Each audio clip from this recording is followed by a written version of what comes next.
I'm perfectly willing to think that there was supernatural activity attached to cult statues, attached to cult locations, attached to deities more broadly. But that's not to say that the worshipers couldn't have imagined something and just filled in gaps. I'm sure that happens too.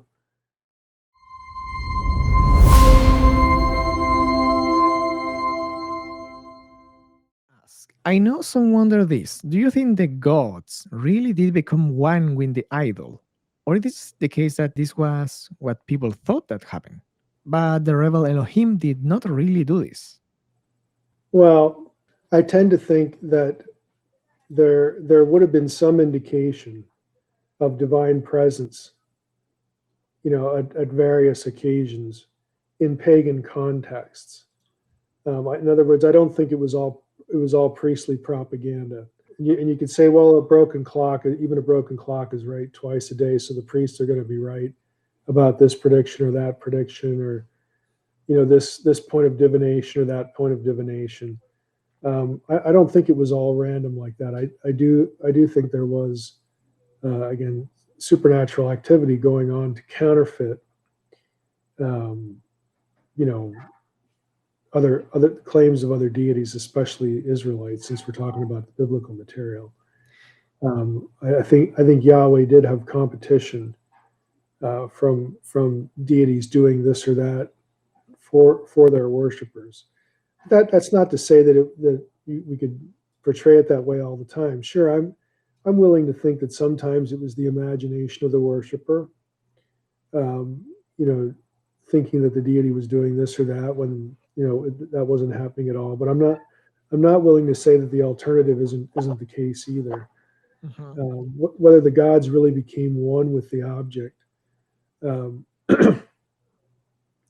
Again, I do think that there would have been, again, some indication or some sense of divine presence, especially when it comes to things like prophecy. I'm talking about pagan prophecy here.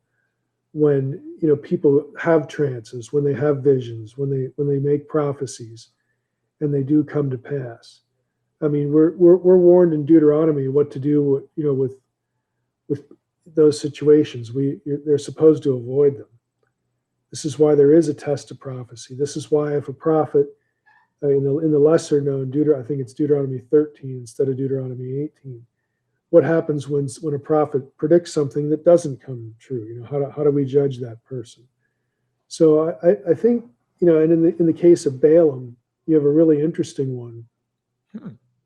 because he was sort of outside the orbit of regular Yahweh worship, but yet he recognized Yahweh. And he knew Yahweh was going to be in control of his mouth. It didn't stop him from betraying Israel later on and being judged, losing his life for that. But Balaam was a figure that's known from external texts, as a prophet outside Israel who actually could do things. I mean, he had this reputation in texts, outside the Hebrew Bible. So I'm perfectly willing to think that there was supernatural activity attached to cult statues, attached to cult locations, attached to deities more broadly. But that's not to say that you know the worshipers couldn't have imagined something and just filled in gaps. I'm sure that happens too. Yeah, and also why would be so bad if there wasn't any real danger?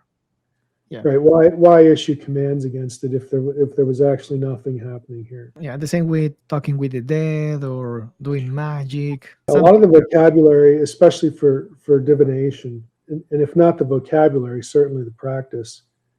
There's a lot of overlap between the kinds of things that the Old Testament describes and you'll get in pagan divination contexts.